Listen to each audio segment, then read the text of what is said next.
So mga tol, naganap na po kanina ang laban ng dalawang Mexican legend na si Julio Chavez Sr. versus Rory Arce, ang boksingerong minsan ng pinataob ni Nonito Donaire Jr. Naglaban po sila mga tol sa isang 3 rounds fight sa Mexico sa isang charity boxing match. Kahit na may edad na pong 63 ang legend na si Chavez Sr., pinakita nito ang dugong Meksikano. Nakipagpalitan ito ng suntok sa mas batang si Arce. Sulit nga po ang mga manonood mga tol sa laban na yan, dahil nagpakita talaga sila ng magandang bakbakan. Sa kabilang banda naman mga tol, matapos pong talunin at pahintuin ni Daniel Dubois ang kampiyon na si Fabio Wardley sa laban nila kaninang umaga, at maging isang ganap na WBO Heavyweight World Champion si Daniel Dubois at 2-time Heavyweight World Champion. Alam na nga po ng karamihan mga tol na bumagsak po ng 2 beses si Daniel Dubois sa round 1 at round 3. So matapos palang bumagsak si Dubois, bigla itong tumapang. Noong pumasok na po kasi yung round 5, sinampal po siya ng kanyang coach magkabilaan sa kanyang pisngi. Diyan na nga po tumapang itong si Daniel Dubois mga tol,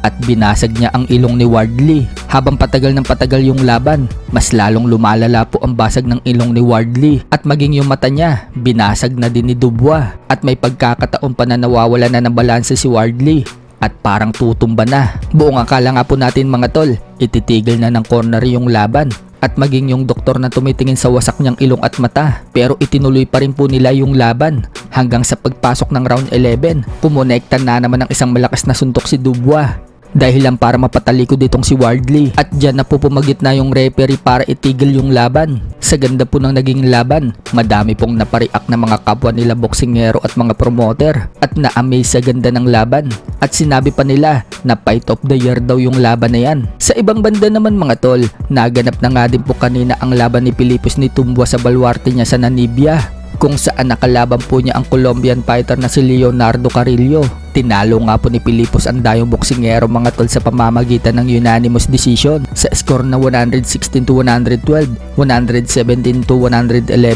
at 117-112. Maganda nga po ang pinakitang depensa ng kalaban. Mala Mayweather po ang depensa, pero ganun pa man, nakuha naman ni Philippos ang lamang sa score. At dahil dyan, si Philippos pa rin po ang WBO Global Super Bantamweight Champion. Agad namang kinollout ng promoter ni Philippos ang kasalukuyang undisputed Super Bantamweight World Champion na si Naoya Inoue. Gusto ng Team Philippos na makalaban na sila sa World Championship. Matagal na po kasing nasa ranking si Philippos sa Super Bantam, kaya magsasuggest umano sila sa WBO para maibigay na sa kanila ang World Championship. So nakilala nga po itong si Philippos ni Nitumboa mga tol matapos niyang makalaban si General Casimero sa Pilipinas. Bagamat natalo siya kay Casimero, umani naman po siya ng magagandang reaksyon mula sa mga Pinoy fans dahil sa tibay niya. Kahit po kasi na bumagsak siya sa round 6, nagawa pa rin po niyang tapusin yung round at lumaban dito kay Casimero. Mas lalo pang nakilala si Philippos nang makalaban niya itong si Yukinori Iguni sa Japan, at 3 beses po niyang pinataob sa loob ng round 1.